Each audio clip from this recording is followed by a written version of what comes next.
Octubre de 2008. En una semana, los tres bancos más grandes de Islandia colapsan. No uno, los tres. La moneda pierde el 50% de su valor. El desempleo se triplica.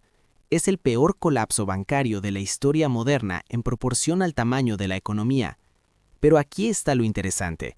Esta misma crisis golpeó a Estados Unidos, España, Irlanda, el Reino Unido. Los gobiernos rescataron a los bancos con miles de millones de dólares de dinero público. Los banqueros responsables siguieron en sus puestos. Algunos incluso recibieron bonos. Entre 2010 y 2015, Islandia sentenció a prisión a 26 banqueros, CEOs, directores ejecutivos. En Estados Unidos, en el mismo periodo, el número fue 1. Esta es la historia de Islandia, un país de 320,000 habitantes que enfrentó la misma crisis que el resto del mundo, pero lo que hicieron después fue completamente diferente, y los resultados también.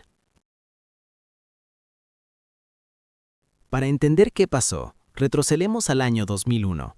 Islandia era conocida por sus volcanes, auroras boreales y pesca.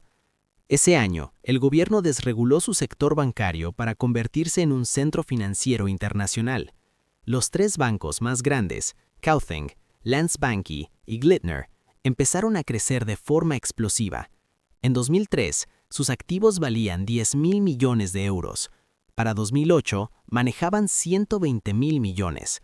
Multiplicaron su tamaño por 12 en 5 años. Los activos de estos tres bancos equivalían a 10 veces el PIB de toda Islandia. Es como si alguien con un salario de $30,000 al año de repente manejara préstamos por 300,000. El país vivía un boom económico. Entre 2001 y 2007, el PIB per cápita se disparó de $28,500 a $68,400. La corona se apreció un 900% entre 1994 y 2008. Los banqueros compraban equipos de fútbol en Inglaterra, construían imperios inmobiliarios en Londres. Los llamaban los vikingos de las finanzas. En 2008, Islandia alcanzó el número 1 del Índice de Desarrollo Humano de la ONU, el país más desarrollado del mundo. Y entonces, llegó septiembre. 15 de septiembre de 2008, Lehman Brothers se declara en bancarrota. El pánico se extiende globalmente. Los bancos dejan de confiar entre sí, el crédito se congela. En Islandia, que había construido todo sobre dinero prestado a corto plazo, el sistema colapsa. Los bancos islandeses debían 50,000 millones de euros, más de 7 veces el PIB del país. Del 29 de septiembre al 7 de octubre, los tres bancos cayeron. Glitnir primero, Landsbanki después, Kaupthing al final. Más del 90% del sistema bancario desapareció en 7 días. Kaupthing registró la cuarta quiebra corporativa más grande de la historia mundial, Glitnir la sexta, Landsbanki la 11ª. Los islandeses despertaron con sus ahorros inaccesibles, tarjetas que no funcionaban, transferencias bloqueadas. El gobierno hizo los cálculos. Rescatar a los bancos era imposible. Habría hundido al país por generaciones. Así que tomaron una decisión: dejarlos caer. Protegieron los depósitos domésticos, crearon nuevos bancos para operaciones locales, pero los acreedores extranjeros perdieron 40,000 millones de dólares, 4 veces el PIB de Islandia. El FMI intervino con un paquete de 4,600 millones. La corona perdió el 50% de su valor. La inflación llegó al 18%. El desempleo se disparó de 1% a 9.4%. La economía se contrajo un 10%, y en las calles, miles comenzaron a protestar. Octubre de 2008. Miles de personas marchan hacia el Parlamento en Reykjavik. Llevan ollas y sartenes. Las golpean. El sonido metálico resuena en las calles heladas de la capital. La protesta se conoció como la Revolución de las Cacerolas, porque así es como los islandeses protestan, con utensilios de cocina, no con armas. Durante semanas, los manifestantes ocuparon la plaza frente al Parlamento. Cada sábado más gente se sumaba. Exigían respuestas, exigían saber quién era responsable, exigían justicia, y eventualmente el pueblo ganó. En enero de 2009, apenas 4 meses después del colapso, el gobierno renunció. Fue el primer gobierno occidental en caer por la crisis financiera de 2008. Pero los islandeses no se detuvieron ahí. El nuevo gobierno, liderado por Johanna Sigurdardóttir, tomó medidas sin precedentes. Primero, crearon una comisión especial de investigación, 9 volúmenes, miles de páginas, investigando exactamente qué pasó, quién hizo qué y quién era responsable. En abril de 2010, la comisión publicó sus hallazgos. El veredicto fue contundente: negligencia grave por parte del primer ministro Gerhard Hard y otros altos funcionarios del gobierno. Hard fue llevado a tribunal. Se convirtió en el primer líder mundial en enfrentar un proceso criminal relacionado con la crisis financiera de 2008. Fue absuelto del cargo más grave, pero declarado culpable de no convocar reuniones de gabinete durante la crisis. Pero lo más importante vino después. El gobierno creó el puesto de fiscal especial para investigar los posibles delitos financieros cometidos antes y durante la crisis. Al principio, nadie quería el trabajo. Finalmente, un policía de un pueblo cercano a Reykjavik, sin experiencia en delitos financieros, aceptó el cargo y comenzó a investigar. Durante años, Hauksson y su equipo revisaron transacciones, escucharon llamadas telefónicas grabadas, leyeron miles de emails, estudiaron documentos internos de los bancos. Encontraron de todo: manipulación del mercado, malversación de fondos, incumplimiento de deberes fiduciarios. Los banqueros habían inflado artificialmente el valor de las acciones de sus propios bancos, habían mentido sobre su situación financiera, habían tomado préstamos personales de sus propios bancos sin garantías adecuadas. Los casos eran extremadamente complejos. Uno de ellos tenía 22.000 páginas de evidencia. Tomó años procesarlos. Entre 2010 y 2015, 26 banqueros fueron condenados a prisión. No operadores de bajo nivel, no chivos expiatorios, sino CEOs, directores ejecutivos, los que tomaban las decisiones en las salas de reuniones. Las sentencias variaron entre 2 y 5 años de cárcel, tiempo real, prisión real. En total, las sentencias sumaron 74 años de cárcel combinados. Los nombres importan: Sigurd Einarsson, expresidente de Kaupthing; Reidar Mar Sigurdarson, ex-CEO de Kaupthing; Ingolfus Helgason, ex-jefe de operaciones domésticas de Kaupthing; Sigurjón Arnason, ex-CEO de Landsbanki. Los vikingos de las finanzas ahora eran criminales convictos. Algunos intentaron huir del país. La Interpol emitió órdenes de arresto internacional. Varios fueron extraditados, algunos desde Londres, otros desde Luxemburgo. Ahora, lo interesante es comparar qué pasó en el resto del mundo. Estados Unidos, el epicentro de la crisis. El gobierno federal creó el TARP, Troubled Asset Relief Program, e inyectó $700 millones de dinero de los contribuyentes para rescatar a los bancos. 700.000 millones. ¿Cuántos banqueros de alto nivel fueron a prisión en Estados Unidos por su rol en la crisis de 2008? 1. Kareem Saragalden, ex ejecutivo de Credit Suisse, fue sentenciado a 30 meses de prisión en 2013. Su crimen: inflar los precios de valores respaldados por hipotecas subprime para ocultar pérdidas. 30 meses, 2 años y medio. Y eso fue todo.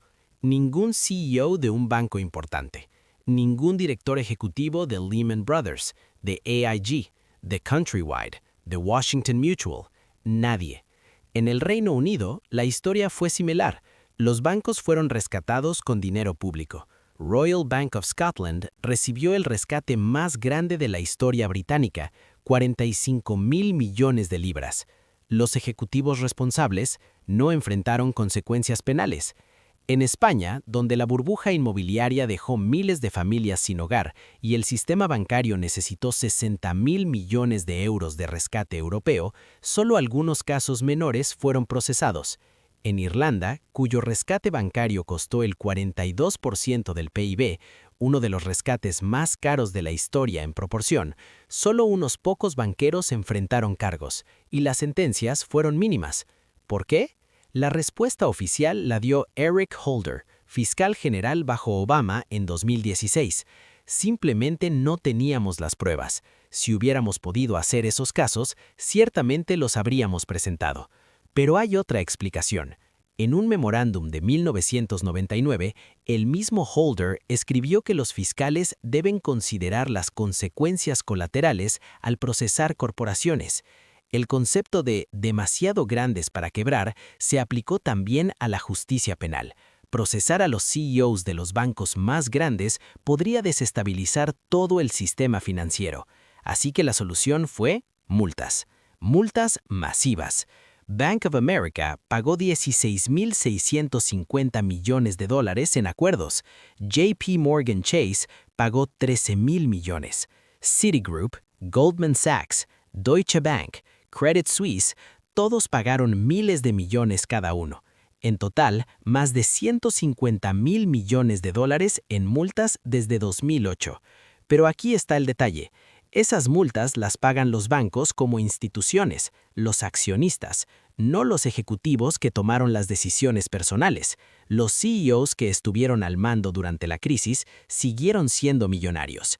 Lloyd Blankfein, CEO de Goldman Sachs durante la crisis, ganó más de $70 millones en 2007. Continuó como CEO hasta 2018. Jamie Dimon, CEO de JP Morgan Chase durante la crisis, sigue siendo CEO hasta el día de hoy, 17 años después. Ninguno fue a prisión, ninguno perdió su fortuna personal. La diferencia clave, en Islandia, los bancos eran literalmente demasiado grandes para salvar. No era una opción. El gobierno físicamente no podía rescatarlos sin hundir al país completo. Y sin la presión de proteger a los bancos, el sistema judicial pudo procesar a los responsables. Entonces, llegamos a la pregunta más importante. ¿Le funcionó a Islandia? Porque dejar quebrar a los bancos y encarcelar a los responsables suena bien en teoría, pero ¿qué pasó en la práctica? Los números hablan por sí mismos.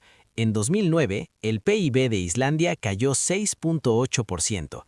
El desempleo llegó al 9.4%, la inflación estaba en 18%. El país estaba en lo que muchos llamaron una depresión económica. Los críticos dijeron que Islandia había cometido un error fatal, que nunca se recuperaría. Pero para 2011, apenas 3 años después, la economía de Islandia estaba creciendo de nuevo, 3% de crecimiento. En 2012, 2.2%. Para 2015, el desempleo había bajado a 4% y la inflación a 1.6%. Y los números de 2025, hoy, PIB nominal de $35.000 millones, PIB per cápita de $91.000, el quinto más alto del mundo, desempleo del 4%. Para comparar, cuando España tenía 25% de desempleo en 2012, Islandia tenía 6%. Mientras Grecia estaba en su 8º año de recesión consecutiva, Islandia estaba creciendo. ¿Cómo lo hicieron? Varios factores. Primero, al dejar caer a los bancos y sus deudas internacionales, Islandia evitó endeudarse por generaciones. Los acreedores extranjeros absorbieron las pérdidas. El gobierno islandés no tuvo que hipotecar el futuro del país. Segundo, la devaluación de la corona. Al perder el 50% de su valor, las exportaciones islandesas se volvieron súper competitivas. El turismo explotó. De 500.000 turistas anuales en 2010, Islandia pasó a más de 2.2 millones en 2016. Eso es 7 turistas por cada islandés. El turismo se convirtió en el motor de la economía, generando el 40% de los ingresos por exportaciones. Tercero, controles de capital. Islandia impuso controles estrictos sobre la salida de dinero del país. Esto evitó una fuga masiva de capitales y estabilizó la economía mientras se recuperaba. Los controles se mantuvieron hasta 2017. Cuarto, reestructuración de deudas. Tanto empresas como familias tuvieron acceso a programas de alivio de deuda. Recortaron la deuda un 40%. Y quinto, justicia y confianza. Los islandeses vieron que sus líderes responsables fueron procesados, vieron que los banqueros fueron a la cárcel. Eso restauró algo fundamental, la confianza en las instituciones. Hoy, Islandia está entre los países menos corruptos del mundo según el Índice de Percepción de Corrupción de Transparencia Internacional. La historia de Islandia presenta varios contrastes claros. Islandia dejó quebrar a sus bancos y encarceló a 26 ejecutivos.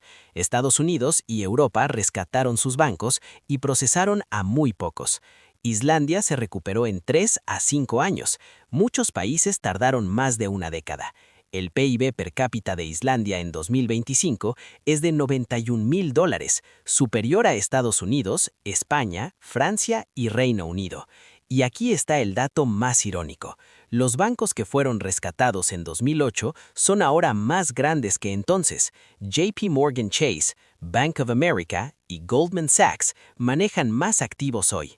Hay debates intensos sobre las lecciones. Algunos economistas argumentan que Islandia tuvo ventajas únicas: economía pequeña, moneda propia y colapso sin opción de rescate. Otros señalan que países como España o Irlanda pudieron aplicar medidas similares. El debate sobre demasiado grandes para quebrar continúa. Lo verificable: Islandia procesó a 26 banqueros, Estados Unidos a 1. Islandia dejó caer a sus bancos. Estados Unidos los rescató con 700 millones. El desempleo de Islandia hoy es 4%. El PIB creció. Las instituciones recuperaron credibilidad. Los números de 17 años después muestran que ambos enfoques produjeron recuperación, pero las trayectorias fueron diferentes. Los costos sociales fueron diferentes. Como declaró Johanna Sigurðardóttir, la deuda de los bancos era 10 veces nuestro PIB. No había otra opción. En países más grandes, esa opción existía y eligieron el rescate. Esta es la historia de un país que tomó un camino diferente. Islandia demostró que hay más de una forma de responder a una crisis bancaria, y su camino funcionó.